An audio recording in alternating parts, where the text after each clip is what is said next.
오늘 우리가 읽은 말씀은 신약성경 요한복음 11장 11절부터 16절까지 말씀입니다. 요한복음 11장 11절부터 16절까지 말씀 봉독해 드리겠습니다. 이 말씀을 하신 후에 또 이르시되 우리 친구 나사로가 잠들었도다. 그러나 내가 깨우러 가노라. 제자들이 이르되 주여 잠들었으면 낫겠나이다 하더라. 예수는 그의 죽음을 가리켜 말씀하신 것이나 그들은 잠들어 쉬는 것을 가리켜 말씀하심인 줄 생각한지라. 이에 예수께서 밝히 이르시되 나사로가 죽었느니라. 내가 거기 있지 아니한 것을 너희를 위하여 기뻐하노니 이는 너희로 믿게 하려 함이라. 그러나 그에게로 가자 하시니 디두모라고도 하는 도마가 다른 제자들에게 말하되 우리도 주와 함께 죽으러 가자 하니라. 아멘. 말씀 앞에 말씀의 봉사자로 다시 불러주신 하나님 아버지 은혜를 감사합니다. 우리로 깨어있게 하사 진리를 무효화시키려는 오류로부터 진리를 지키게 해 주십시오. 인간의 말로 교회적 진리를 기각시키지 않게 해 주십시오. 더 은밀하게 파고드는 세속이 교회를 점령하지 못하도록 교회에 속한 것과 세속에 속한 것의 구별이 있게 해 주십시오.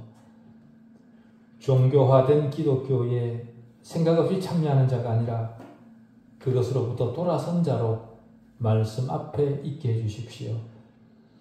인간의 자의적 종교가 만든 가짜 예배와 가짜 경건을 하나님의 이름으로 포장하지 않게 해주십시오.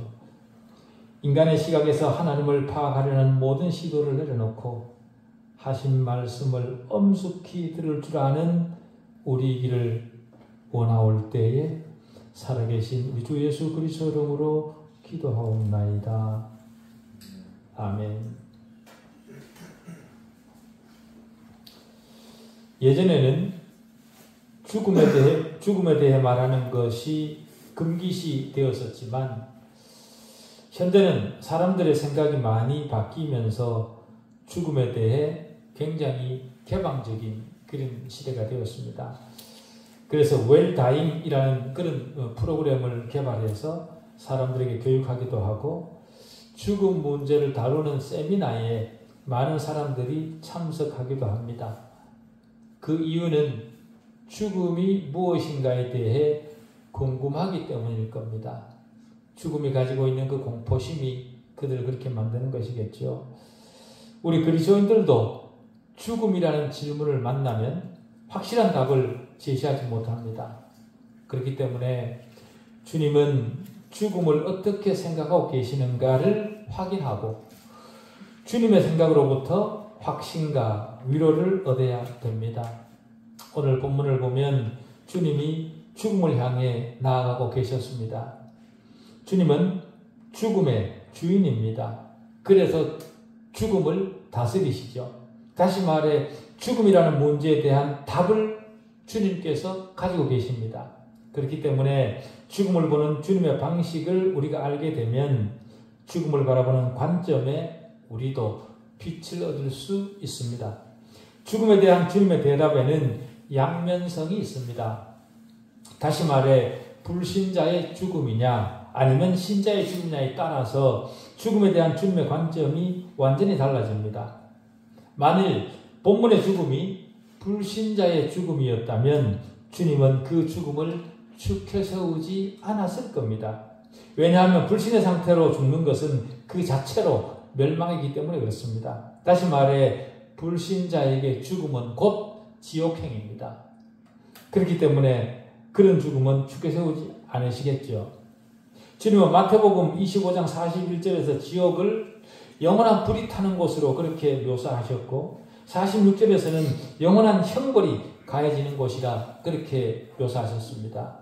마태복음 8장 12절에서는 슬피 울며 이를 가는 곳이라 그렇게 말씀하셨고 누가복음 16장에는 지옥에 떨어진 부자가 아브라함에게 물 한 방울을 구걸하는 그런 간절한 표현이 들어있습니다.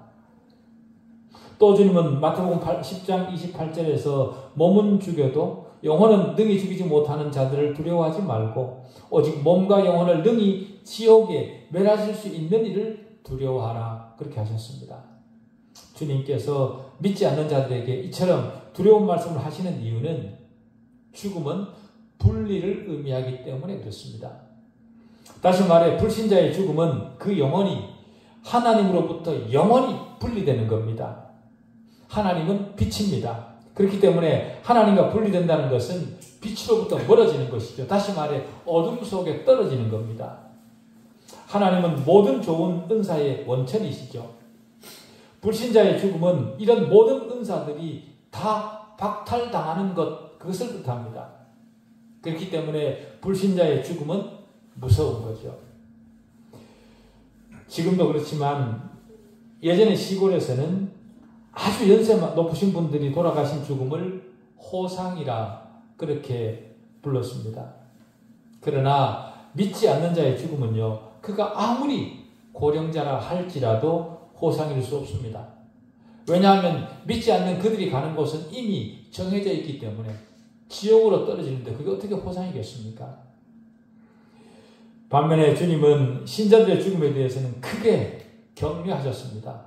그것을 주님은 아브라함의 품이라 낙원에 있을 것이라 그렇게 표현을 하셨죠. 거기다가 거할 곳이 많은 나라 곧 자기를 따르는 자들을 위해 예비하신 집 그렇게 주님은 그렇게 믿는 자들의 죽음에 대해 그렇게 표현하셨습니다.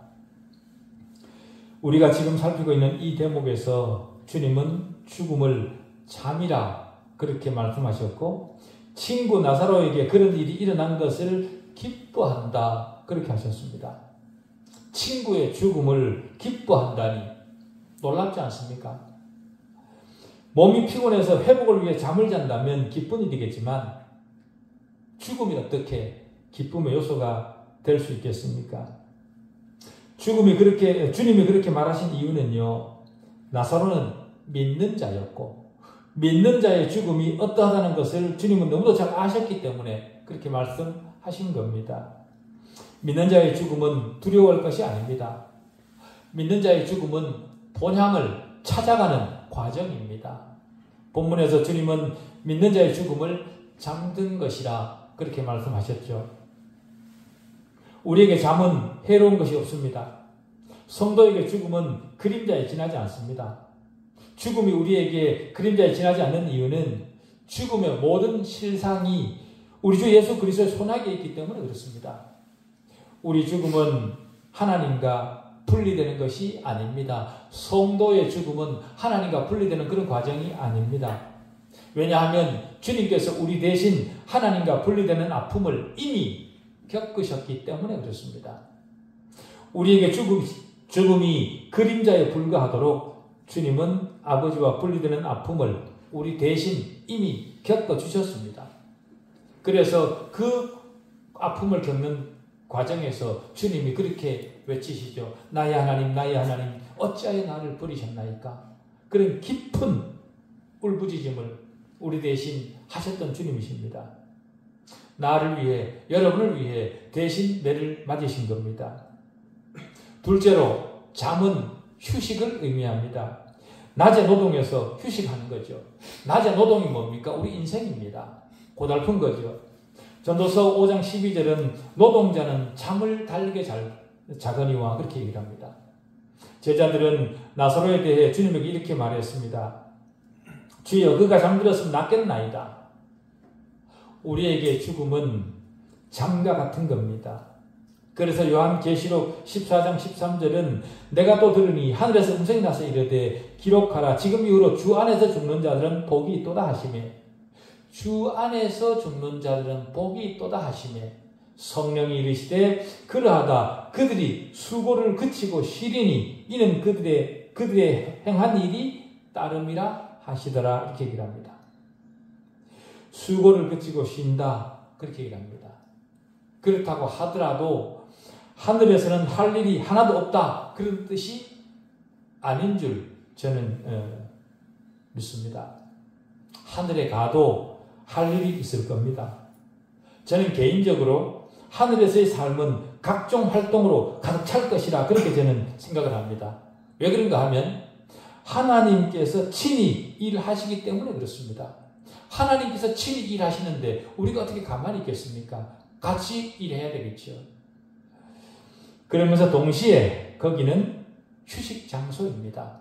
하나님의 나라는. 다시 말해 어떤 일을 하더라도 수고로움을 느끼지 않는 곳, 그것이 바로 하나님의 나라이다. 그런데 죽음과 잠 사이에는 또 다른 유사점이 있습니다. 잠은 일시적입니다. 다시 말하면 잠은 다시 일어나죠. 같은 방식으로 믿는 우리에게는 죽음도 일시적입니다. 우리가 죽습니다. 그러나 우리가 죽는 것은 우리 하늘 아버지께서 우리를 위해 예배해 놓으신 세계에서 다시 깨기 위해 죽는 겁니다. 잠깐이죠. 다시 말해 우리에게 죽음은 관문입니다. 주님과 함께 거하기 위해 우리 몸을 떠나 하나님의 영혼 속으로 들어가는 관문, 그것이 우리에게 죽음입니다. 고린도후서 5장 8절이 그렇게 진술하죠. 우리 죽음이 바로 그런 것이기 때문에 나사로가 죽은 것에 대해 주님이 기쁘다 그렇게 말씀하셨던 겁니다. 죽음을 알리는 서글픈 나팔 소리는 금세 기상나팔로 바뀌게 되어 있는 것이 우리의 죽음입니다. 주님께서 나사로가 죽은 것을 알고 기쁘다고 하실 수 있었던 두 번째 이유가 있습니다. 그것은 주님 자신이 나사로를 살리실 것을 아셨기 때문에 기쁘다 그렇게 말씀하실 수 있었던 겁니다. 주님은 우리 친구 나사로가 잠들었도다. 그러나 우리가 깨우러 가노라. 그러나 내가 깨우러 가노라. 그렇게 하셨습니다. 주님 앞에서는 죽음이 존재할 수 없습니다. 주님께서 죽은 사람을 만나 그를 일으키겠다고 약속한 사람 중에 일어나지 못했던 사람은 단 한 명도 없었습니다. 갈릴리 나인성 과부의 아들을 살리셨고 회당장 야이로의 아들도 살리셨습니다. 다시 말해 주님은 죽은 자를 살리실 수 있습니다. 죽은 자를 살리실 수 있는 것은 오직 주님만 하실 수 있습니다. 어떤 사람이 병들어 있거나 아직 죽지 않은 상태라면 의사들도 고칠 수 있겠죠. 그러나 죽은 사람을 살릴 의사는 세상에 없습니다. 하나님이신 그리스도만 생명을 다시 살리실 수 있습니다. 하나님이, 주님이 생명의 주인이시기 때문에 그렇습니다. 특이한 것은요, 주님의 음성을 듣는 사람만 살아난다는 겁니다. 그런데 더 특이한 것은요, 아버지께서 주님에게 주신 자들만 주님의 음성을 알아들을 수 있다는 사실입니다. 우리는 아버지께서 주님에게 주신 그 자들 속에 포함된 자들이죠. 그러니 우리가 주님의 음성을 들은 겁니다. 여러분은 주님의 음성을 분별하고 들을 줄 아십니까? 아버지께서 주님에게 주신 자들의 반열에, 아버지께서 주님에게 주신 자들의 반열에 여러분들이 계시냐? 라는 겁니다.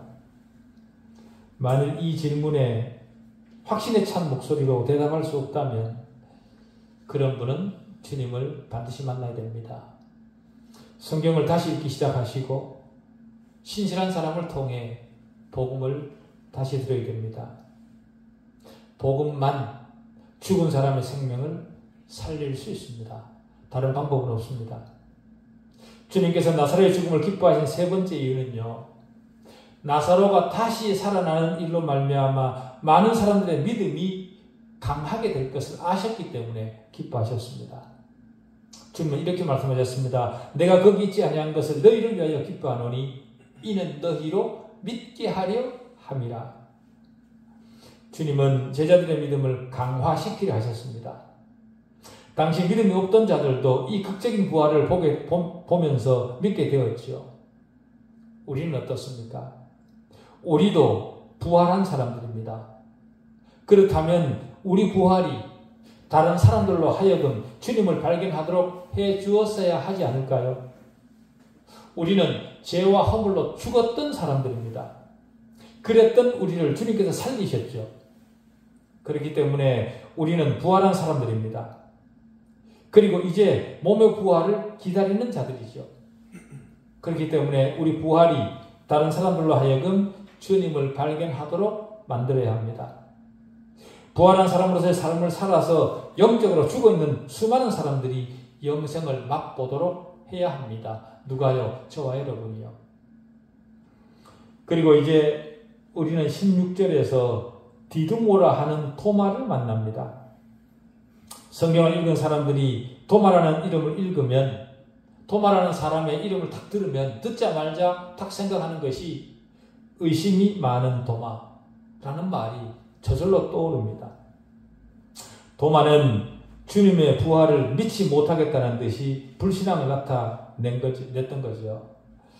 주님은 도마에게 나타나기 전에 이미 다른 제자들에게 나타났었는데 그때는 도마가 그 자리에 없었습니다. 도마가 주님의 부활 소식을 들었을 때 그는 이렇게 뒤늦게 듣고 이렇게 대답을 하지요.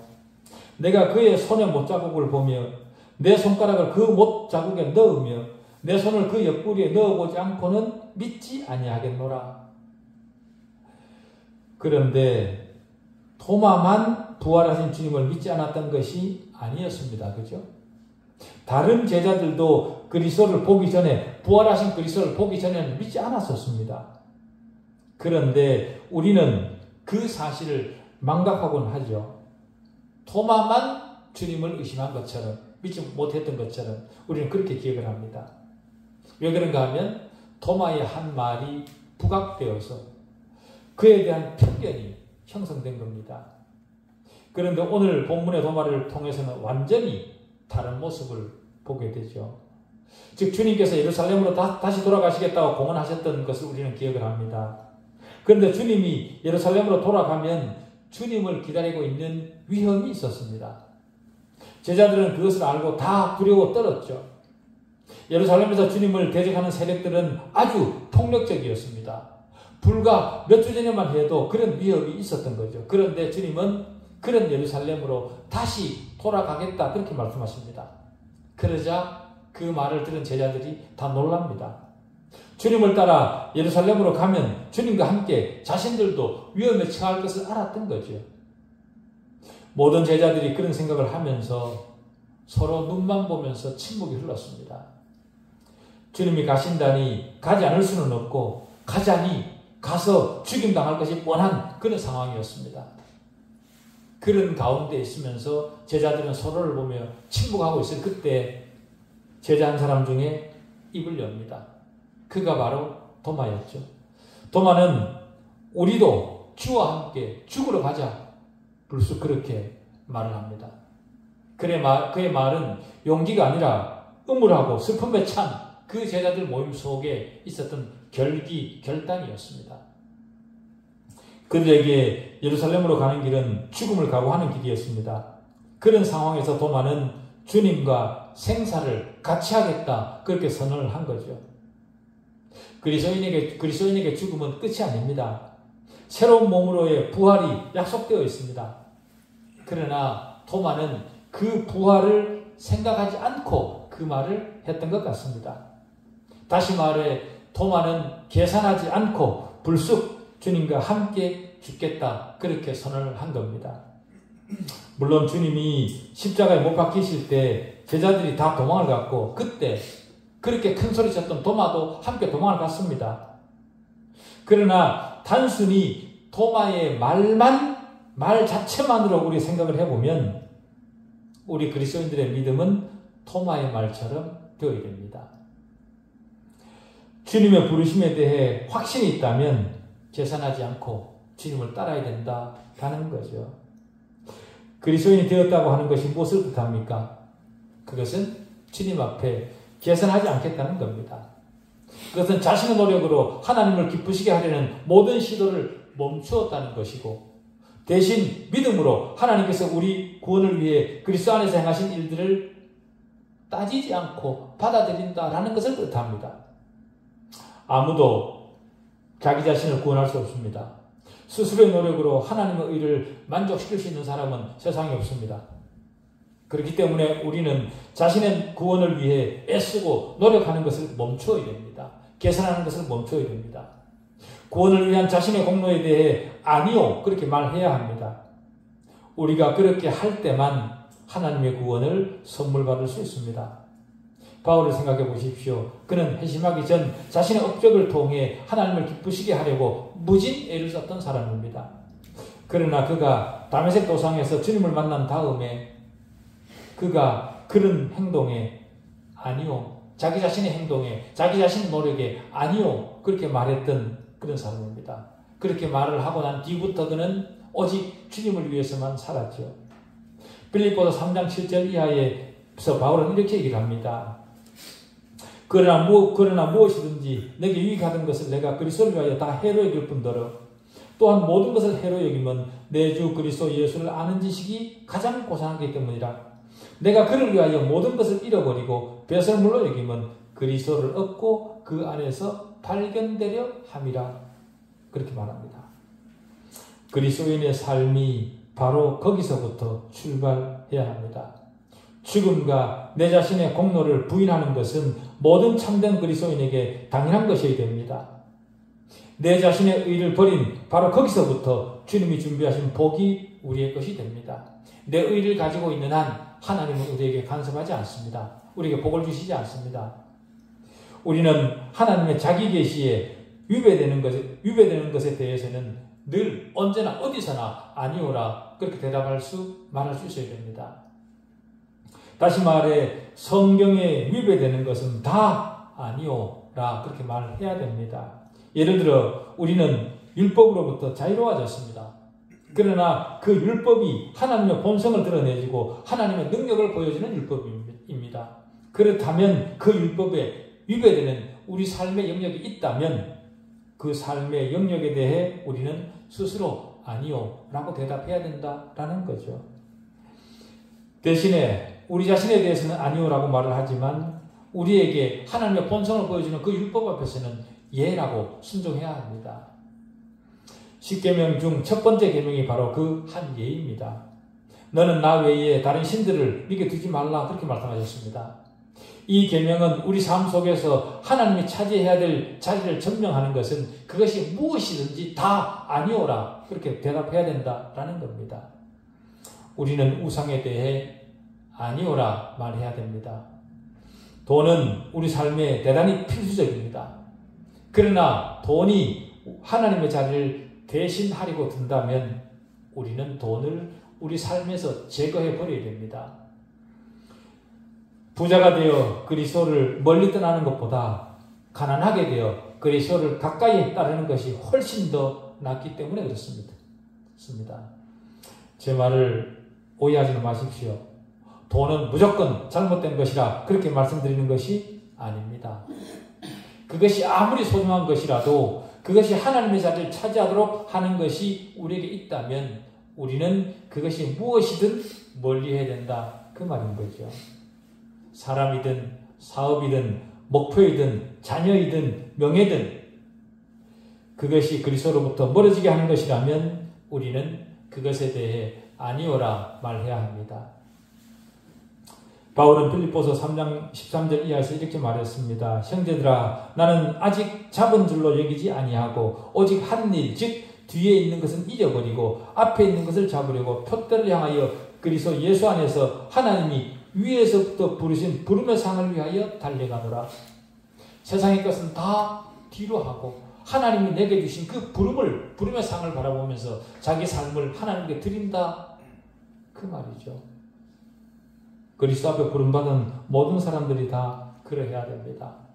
갈라디아서 2장 20절은 내가 그리스도와 함께 십자가에 못 박혔나니 그런즉 이제는 내가 사는 것이 아니요 오직 내 안에 그리스도께서 사시는 것이라. 내가 육체 가운데 사는 것은 나를 사랑하사 나를 위하여 자기 자신을 버리신 하나님의 아들을 믿는 믿음 안에서 사는 것이라. 우리 모든 그리스도인들의 신앙 고백이 되어야 됩니다. 이런 삶이. 그렇지만 우리는 아직 이러지 못하고 있죠. 부끄러운 단계에 있습니다. 우리가 우리 자신의 삶을 추구하려고 노력했던 것을 포기할 때 우리는 그리스도인으로서의 참된 기쁨을 발견하고 모든 사로잡힘에서 자유로워집니다. 그리스도인은 모든 잡힘으로부터 자유를 경험할 때 참된 기쁨을 맛볼 수 있습니다. 기쁨이 없는 그리스도인과 기쁨이 있는 그리스도인은 그 차이가 실로 엄청납니다. 기쁨이 없는 그리스도인은 지식적으로나 머리로는 그리스도와 함께 죽고 그리스도와 함께 살 수 있습니다. 그래서 어떤 의미에서는 그리스도 안에서 새로운 피조물이라 자신을 그렇게 생각할 수 있죠. 그러나 그것을 체험적으로는 알지 못합니다. 반면에 참된 기쁨이 있는 그리스도인은 하나님께서 자기에게 무엇을 부과하든지 참된 만족을 가지고 자족하며 하나님 앞에 감사하며 살아갑니다. 그런 그리스도인의 삶은 연약하지만 누구도 감히 범접할 수 없는 그런 힘이 그에게 있죠. 하나님이 주시는 영적 힘이 그에게 있는 겁니다. 도마가 한 짧은 말 속에서 우리가 마지막으로 생각할 요점이 있습니다. 도마가 그리스도를 따르기 위해 자신을 부인하려고 했을 뿐만 아니라 다른 사람들도 그렇게 하자, 그렇게 초청한 것을 우리는 주목해야 됩니다. 문자 그대로 우리도 주님과 같이 가자, 주님과 함께 같이 가자, 우리도 같이 가서 함께 주님과 함께 죽자, 그렇게 다른 제자들에게 초청을 했던 겁니다. 그는 다른 사람들도 자기처럼 하기를 바랐습니다. 그의 초청은 성공적이었습니다. 불쑥했던 말이지만 성공적이었습니다. 어떻게 하냐 하면 이 본문의 조금 뒤에 보면 제자들이 주님과 함께 있는 것을 발견하기 때문에 그런 거죠. 그런 면에서 우리도 도마와 같아야 됩니다. 세상에 대해 죽고 그리스도 안에서 다시 태어난 사람이라면 세상에 추구하는 것에 대해 아니요, 그렇게 말해야 합니다. 내가 아니요 라고 말해야 되는 부분이 무엇인지를 그리스도를 통해 확실히 알게 된 사람이라면 그런 사람은 그리스도의 새 생명을 가진 사람입니다. 그런 사람은 그리스도의 새 생명의 기쁨 속에 들어간 사람이죠. 그리스도의 새 생명 안에 포함된 사람이라면 우리는 도마가 다른 사람을 권유한 그런 모습을 본받아야 됩니다. 그리스도의 생명을 소유하고 있으면서 그것에 대해 침묵하시면 멀지 않은 날 주님 앞에 섰을 때 왜 주님에게 함께 가자 그렇게 다른 사람을 초청하지 않았냐, 그런 소리를, 그런 추궁을 당하게 될 겁니다. 우리 옆에는 아직 하나님 앞에 나오지 않은 사람들이 많이 있습니다. 그런 사람들에게 우리는 토마가 되어야 됩니다. 여러분, 그리스도의 생명을 여러분은 정말 가지셨습니까? 그렇다면 주변 사람들을 그리스도의 생명 앞으로 초청하셔야 됩니다. 도마라는 이름의 뜻은 쌍둥이라는 뜻입니다. 자기와 똑같은 사람이 되자라고 그렇게 초청하는 것 같은 그런 느낌이 듭니다. 우리도 내가 가진 그리스도의 생명을 나와 같은 모습으로 쌍둥이 믿음을 가지자, 그렇게 내 주변 사람들에게 초청할 수 있어야 됩니다. 권할 수 있어야 됩니다. 그러실 수 있는 남은 신앙 되시기를 바랍니다. 기도하시겠습니다.